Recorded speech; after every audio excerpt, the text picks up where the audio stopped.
네, 화장품 제조 공정론 14주차 강의지만은 한 주 지금 늦어진 형태로 13강 저희가 지금 공부하고 있습니다.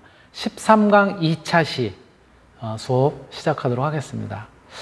우리가 13강에서는 실질적으로 화장품을 사용하는 과정 또는 보관하는 과정 이런 데서의 어떤 그 품질의 변질이라든가 또는 어떤 그 내용물의 어떤 안정성이 떨어지는 뭐 층분리가 되든 또는 변색이 되든 변치가 되든 뭐 이런 것들 다 포함하겠죠. 그런 안정성과 관련된 부분 또 우리 화장품은 인체에 사용하는 거잖아요. 그렇죠? 피부긴 하지만 바로 인체에 사용하는 그런 제품으로서 예를 들어서 안전성, 즉 트러블은 없는지 또는 어떤 알러지 반응은 일어나지 않은지 이런 것들을 살펴보는 것이 이제 안전성이에요. 그래서 이 13강에서는 화장품의 안정성과 화장품의 안전성에 대해서 어떠한 시험을 통해서 우리가 문제가 있는지 이런 부분들을 하게 되는 건지 그러한 내용들을 갖다 같이 이제 살펴보고 있습니다. 예, 그래서 3차 시, 13강 1차 시에는 그래서 주로 이제 안정성 시험에 대해서 이제 살펴봤고요. 그래서 안정성 시험의 경우에는 장기 보관 시험, 그 다음에 가속 시험, 가혹 시험, 그리고 개봉 후 안정성 시험 이렇게 4가지 형태로 이제 나눈다고 말씀을 드렸고요. 그래서 개봉 후 안정성 시험까지 우리가 이제 살펴봤습니다. 자, 그렇다면 도대체 시험을 한다고 하는데 무엇을 실험하냐고요, 도대체. 그래서 어떠한 그런 항목들을 시험을 하냐고요. 바로 그 얘기를 좀 하겠습니다. 예, 자, 안정성 시험에 있어서 그 시험별 시험 항목은 뭐냐는 거죠. 자, 먼저 장기 보존 시험 그리고 가속 시험은 뭐라고 그랬냐면은 그 시간을 갖다 압축을 해서 뭐 다른 표현을 한다면은 굉장히 고속으로 돌려서 그래서 이제 시험을 하는 거니까 얘네 둘은 거의 시험하는 내용이 거의 같습니다. 그래서 장기 보존 시험하고 가속 시험에서 시험하는 그런 이제 시험 항목은 첫 번째 일반 시험으로는 균등성, 이 제품이 균일하게 계속 유지가 되는지, 예, 즉 균등성을 갖다 이제 우리가 살펴보게 되고요. 두 번째 향치가 변하지는 않았는지 또는 색상이 변하지는 않았는지, 사용감, 예를 들어서 뭐 점성이라든가 끈적끈적함이라든가 이런 것들이 우리가 사용하는 느낌으로 봤을 때 그런 것들은 변하지 않았는지, 또 액상은 액상대로 색깔의 변화라든가 탁도의 변화라든가 이런 것들이 별로 변화가 없는지, 또 유화물은 유화물대로 즉 에멀션 형태의 그런 제품들은 그런 제품대로 그것이 제대로 안정되게 유지가 되고 있는지, 그 다음에 온도에는 변화가 없는지, 이런 내온성 시험 이런 것들이 보통 일반 시험에서 다루게 되는 거고요.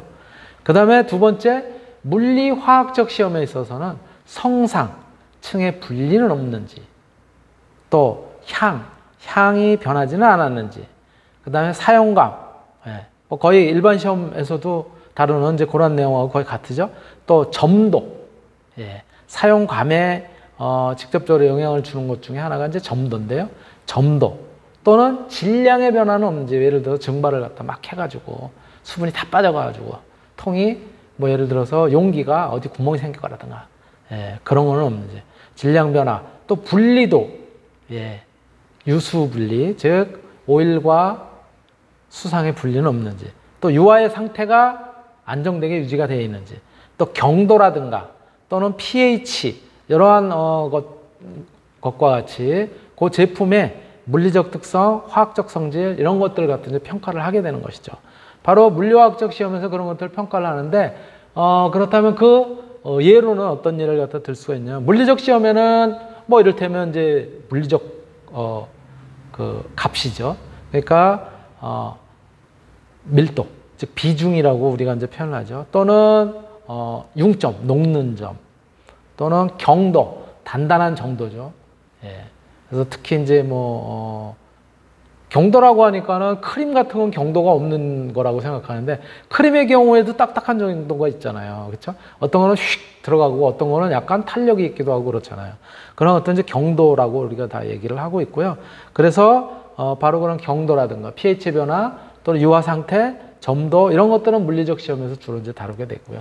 화학적 시험에서 다루는 것은 여러 이제 제품, 화장품의 가용성 성분들, 또 불가용성 성분들 이런 것들에 대한 것들 갖다 이제 주로 다루게 됩니다. 그래서 에테르의 불용성인 것 또는 에탄올의 가용성인 성분, 또 에테르 및 에탄올의 가용성인 불검화물, 에테르 및 에탄올 가용성 검화물, 또 에테르 가용 및 에탄올 불용성 불검화물 뭐 등등의 이렇게 알코올, 에탄올하고 에테르 이런 것들을 용매로 써서 거기서 잘 녹는지 어떤지 또 증발 잔류물이 어느 정도가 되는지 뭐 등등의 이런 것들, 에탄올은 포함하고 있지 않는지 등등의 그런 것들은 화학적 시험에서 이제 다루게 되고요. 그 다음에 미생물학적 시험을 갖다 이제 또 하게 됩니다. 즉 정상적으로 제품을 사용할 때 미생물 증식을 이제 억제하는 능력이 생기도록 우리가 뭘 넣어요? 보존제를 갖다 넣잖아요. 그렇죠? 소위 이야기하는 방부제를 갖다가 넣습니다. 그래서 정상적으로 우리가 제품을 사용할 때 그 방부제가 제대로 작동을 해서 작용을 해서 미생물의 증식을 갖다 억제하는 그러한 기능을 갖다 이제 하고 있는지 이런 것들을 증명해야 되는 필요성이 있고요. 그런 것들을 위해서는 미생물학적 시험들이 이제 필요하고요. 또 필요한 경우에는 기타 특이적 시험을 통해서 미생물에 대한 안정성을 갖다가 평가를 할 필요성도 있습니다. 그리고 네 번째가 용기 적합성 시험이에요. 용기 적합성 시험이라고 하는 것은 제품하고 용기 간에 일어나는 이제 상호작용들. 우리가 앞에서도 사실은 잠깐 다루었었지만 예를 들자면은 용기에 어떤 이 내용물들이 흡수가 되지는 않는지 또는 흡착이 되지는 않는지 또는 이 내용물에 의해서 용기가 부식은 되지 않는지 또 화학적 반응은 일어나지 않는지 이런 것들에 대한 적합성을 갖다가 이제 평가를 해야 됩니다. 그래서 이렇게 크게 장기보존 시험, 가속 시험에는 일반 시험과 물리화학적 시험 그리고 미생물학적 시험 그리고 용기 적합성 시험 이런 것들을 갖다 우리가 이제 하게 된다라고 보시면 될 것 같고요. 그 다음에 이제 가혹 시험 같은 경우에는 시험 항목은 보존 기간 중에 제품의 안정성이라든가 또는 안전성이라든가 기능성의 영향을 확인할 수 있는 품질 관리를 하는 측면에 있어서 굉장히 중요한 것들 또 분해산물의 생성 유무 즉 화장품이 시간이 좀 가혹한 조건에서 예를 들어서 온도가 높은 조건 또는 아주 온도가 낮은 조건에서 그럴 때 어떤 이제 분해 생성물이 있을 수 있는지 아니면 응축이 되거나 또는 거기에 뭐 침전물이 생긴다라든가 이런 것들의 유무를 갖다가 이제 확인할 필요성이 있고요. 또 개봉 후 안정성 시험에 있어서는 개봉 전 시험 항목과 미생물 한도의 시험 이런 것들을 하게 되고요. 살균 보존제, 유효성 성분 시험 이런 것들을 갖다 이제 개봉 후 안정성 시험에서 이제 하게 되는데 다만 개봉할 수 없는 용기로 되어 있는 그런 제품들이 있을 거예요. 스프레이 제품 또는 향수 같은 경우. 그렇죠? 아주 밀폐가 돼 있어서 개봉을 할 수가 없어요. 이런 제품이나 일회용 제품 이런 것들은 개봉 후 안정성 시험을 수행할 필요가 없습니다. 왜? 개봉이 안 되는 건데 무슨 개봉 후에 안정성 시험을 하겠어요. 그렇게 여러분들이 이해를 해두시면 될 것 같습니다. 자, 이래서 이제 안정성 시험과 관련된 그러한 내용은 어느 정도 정리가 됐다고 봐요. 어떠한 시험을 갖다 하게 되는지 그 시험을 하는 과정에서 샘플은 어느 정도나 채취하고 온도는 어느 정도 조건에서 하는지 뭐 등등에 대한 것도 얘기를 했고요.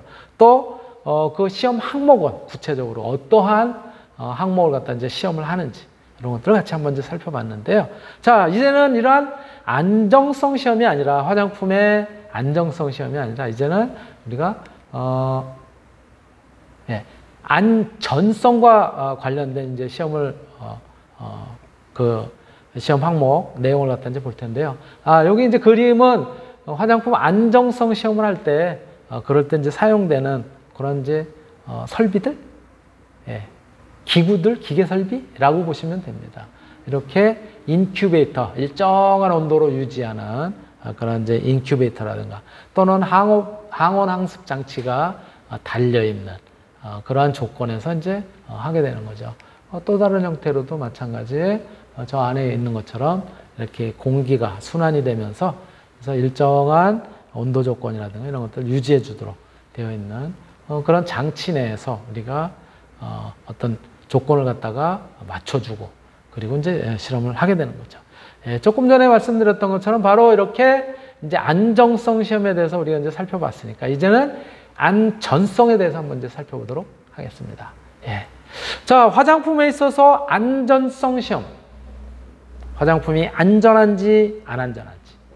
아까 잠깐 말씀드렸지만 이거는 우리 화장품이라고 하는 것이 인체에 이제 사용이 되는 거죠. 인체에 적용을 하는 그런 이제 제품이기 때문에 특히 인체 중에서도 이 피부에 밀접적으로 접촉이 되는 그런 이제 물질 아니에요? 그러다 보니까 피부와의 어떤 관계에 있어서 트러블은 없는지 또는 알러지라든가 또 홍반이라든가 또는 접살같이 뭐가 생긴다라든가 뾰루지라든가 이런 것들은 생기지 않는지 그런 피부의 반응이 없는지의 여부를 갖다가 또 어떤 독성은 없는지의 여부를 갖다 살펴보는 것이 바로 화장품의 안전성 시험이에요. 그런데 바로 이런 안전성 시험은 무조건 해야 되느냐? 반드시 그렇지는 않고요. 정해져 있어요. 화장품의 안전성 자료가 필요한 경우가 첫 번째, 영유아 3세 미만 영유아 또는 어린이 어린이 5세 이하 5세 이하가 아니죠. 영아, 유아가 그렇고 이제 어린이가 사용하는 그런 이제 화장품인 경우에는 안전성 자료의 작성 그리고 보관에 관한 그런 규정에 의해서 그 지침에 의해서 반드시 실시를 해야 됩니다. 특히 영유아 또는 어린이용 사용 화장품이라는 것은 이러한 영유아 어린이 화장품임을 갖다가 표시하거나 또는 광고하려는 경우 이럴 경우에는 화장품 책임 판매업자 보통 이제 줄여서 책임 판매업자라고 얘기를 하는데요. 이 화장품 책임 판매업자가 각 제품별로 안전과 품질을 입증할 수 있는 제품별 안전성 자료 이런 것들을 작성하고 또 보관해둬야 됩니다. 그 제품별로 다 있어야 되는 거예요, 이게. 그건 이게 진짜 민감한 부분이죠. 그러다 보니까는 바로 화장품 책임 판매업자의 자격이라고 하는 것이 화장품 관련해 전공을 한 사람들만 할 수 있어요. 또는 그 해당 업종에서 어떤 일정 기간 이상의 경력을 갖다가 쌓은 사람만이 화장품 책임 판매업자로 신고를 할 수가 있습니다. 자, 이렇게 제품의 안전성 자료가 필요한 경우는 영유아 또는 어린이가 사용하는 그런 화장품과 관련된 부분이 하나가 있고요. 두 번째는 뭐냐면 기능성 화장품을 심사를 받고자 하는 경우에 기능성 화장품의 경우에는 우리가 고시 원료가 아닌 우리가 독자적으로 개발을 했어요. 어떤 연구소에서 또는 회사에서. 근데 그게 미백에 좋아. 그렇다고 그거를 그냥 넣어서 만들고서 미백 화장품 우리 개발했습니다. 라고 하면 안 돼요. 미백 원료를 새로운 원료를 갖다가 개발을 하거나 그래서 그것이 기능성을 갖는 이런 것들을 갖다가 우리가 심사를 받고자 할 때 이럴 때는 반드시 안전성 자료를 갖다가 제출을 해야 됩니다. 그런 것들이 우리 법률로도 명시가 되어 있다는 거예요. 법률 또는 고시로도 이제 명시가 되어 있는데요. 자, 한번 볼까요? 자, 우리는 그러면 화장품 안전성 시험을 어느 때 이제 조금 전에 말씀드렸던 것처럼 영유아 및 어린이용 제품을 만들고 판매를 하고자 할 때는 반드시 그와 관련된 자료를 갖다가 우리가 비치하고 또 제출해야 될 필요성이 있고요. 예. 자, 그래서 안전성, 유효성 또는 기능을 입증하는 그런 이제 자료들은 바로 영유아 어린이 제품을 갖다가 이제 할 때, 그 다음에 기능성 화장품, 예, 요것들에 대해서 심사를 갖다 받고자 할 때, 그럴 때 이제 하는 건데요. 자, 여기에는 뭐가 이제 실려 있느냐? 첫 번째, 이 화장품 성분이, 예, 요거는 이제 주로 이제 성분 위주로 가겠죠, 그렇죠? 안전성 시험의 경우에는 성분일 경우에는 성분에 대해서 하면 되는 거고요. 화장품일 경우에는 화장품, 완제품일 경우에는 완제품을 통해서 이제 하면 되는데, 주로 이렇게 안전성 시험 자료는 주로 이제 성분과 관련된, 원료와 관련된 그런 부분에서 이제 다루게 되죠. 예. 그래서 그 기원이라든가 개발 경위에 관한 자료를 갖다가 거다가 문서로 작성을 해야 되고요. 나번 안전성에 관한 자료들.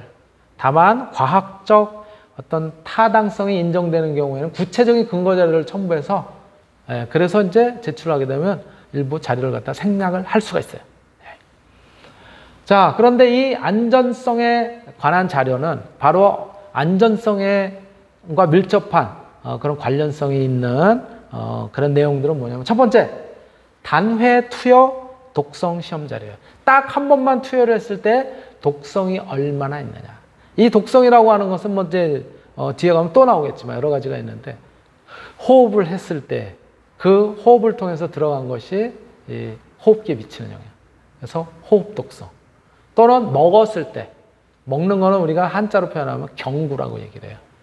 그래서 입을 통과한다 이렇게 표현하는데, 그래서 경구 독성 뭐 등등 이런 것들이 이제 있어요. 단회 투여 독성 중에서 단회는 딱 한 번만 투여를 했을 때 그런 독성이 얼마나 되는지.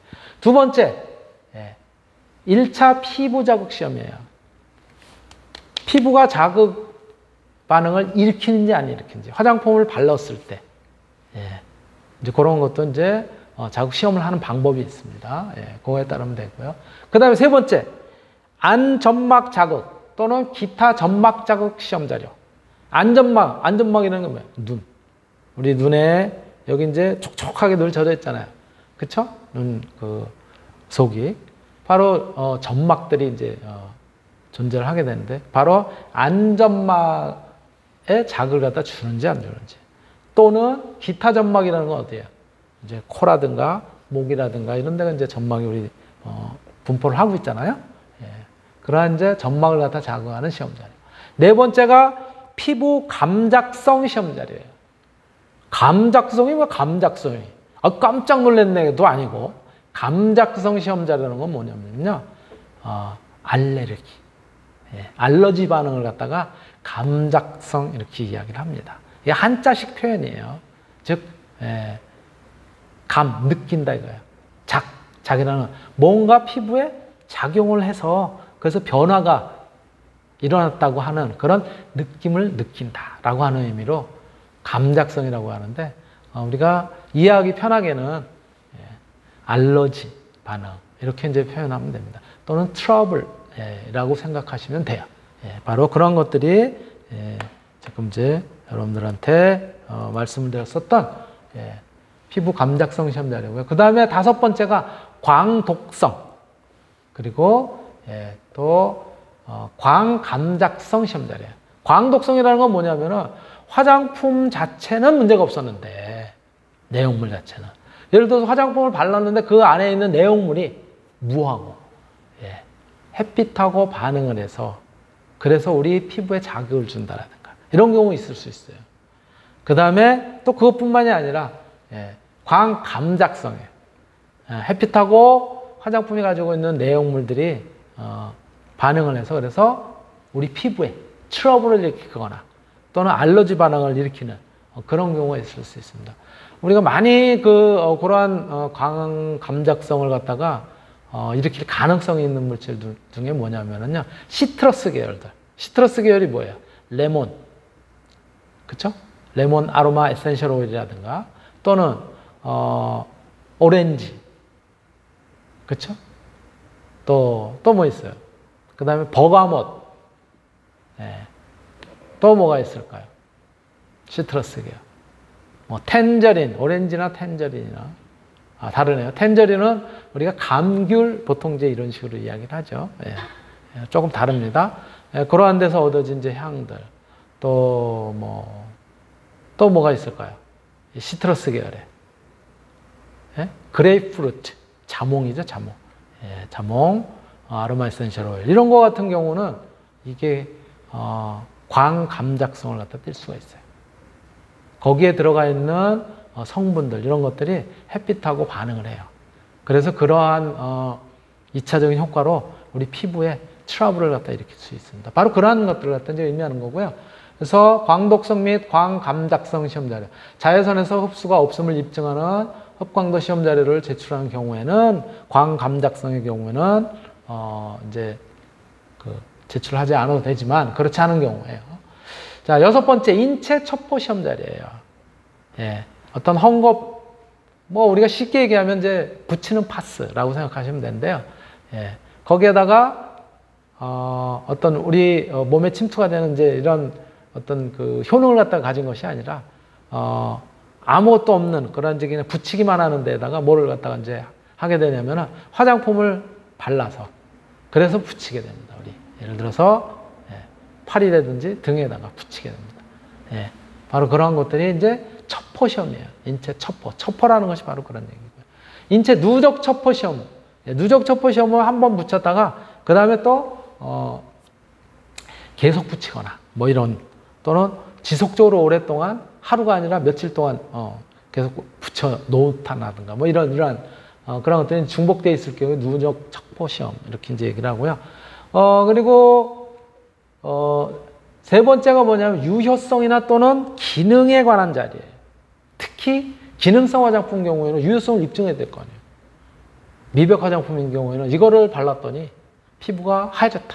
피부 하얘졌다는 건 말로 해서 될 일이 아니잖아요. 그렇죠? 객관적인 그런 근거 자료를 갖다 제시를 해야 됩니다. 예, 바로 그런 얘기를 갖다 이제 하는 거고요. 예, 거기에 유효성 또는 기능에 관한 자료가 뭐냐면 첫 번째 효력 시험 자료예요. 예를 들어서 탈모 방지 그러면은 어느 정도 탈모를 방지하는데 효과적이었는지 그러한 구체적인 데이터가 있어야 돼요. 또 주름 개선 그러면 주름이 얼마만큼 개선이 됐는지 구체적인 그런 자료가 있어야 됩니다. 그 다음에 인체 적용 시험 자료, 그런 것들을 대부분의 이 시험들은요 어디다 하게 되냐면 사람을 그렇게 늘 하고 그럴 수가 없으니까 동물에게다가 이제 하게 됩니다. 그래서 사람하고 비슷한 그런 어떤 이제 체계를 가지고 있는 대사 체계를 가지고 있거나 또는 어떤 엽록체라든가 이런 염색체, 엽록체래요. 죄송합니다. 이런 것들을 갖다 가지고 있는 사람과 유사한 그런 이제 그 게놈 구조를 갖다 가지고 있는 이런 것들에다 많이 테스트를 하게 됩니다. 그리고 세 번째가 연모 효력 시험 자리예요. 이 경우에는 이제 우리 연모제나 그렇죠? 탈염제나 이런 것들을 갖다가 이제 다루게 되는 기능성 화장품의 어떤 그 시험 자료 이런 거는 이제 필요하게 되죠. 그리고 이제 네 번째로 자외선 차단 지수 SPF라든가 또는 내수성 자외선 차단 지수 SPF 및 자외선 A를 차단하는 지수 PA죠. 그리고 이러한 그런 것들의 설정의 근거 자료 또 화장품법 시행규칙 2조 4호 5호에 화장품에만 해당이 되는 거예요. 화장품이 아닌 경우에는 굳이 여기에 구애를 받을 필요는 없습니다. 그러한 부분도 이제 그 다음에 두 번째가 기준 및 시험 방법에 관한 자료. 기준, 그 다음에 시험 방법이 어떠한 시험 방법을 했는지. 똑같은 예를 들어서 화장품에 포함돼서는 안 되는, 절대로 포함돼서는 안 되는 그런 이제 물질들이 있잖아요. 수은, 카드뮴, 또는,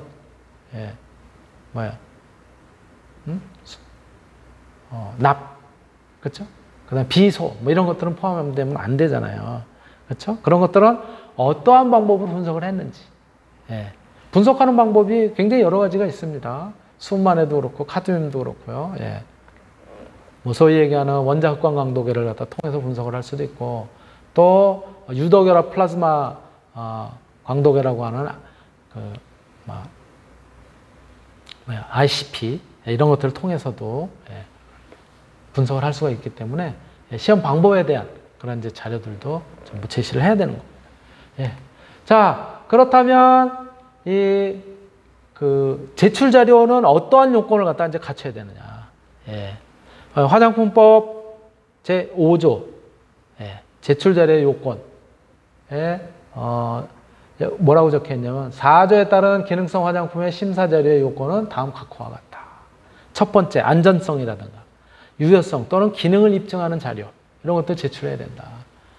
그리고 그와 더불어서 기원, 개발 경위에 관한 자료도 제출을 해야 되는 거고요. 또 안전성에 관한 자료, 여기는 아까 잠깐 얘기했었지만 일반 시험과 또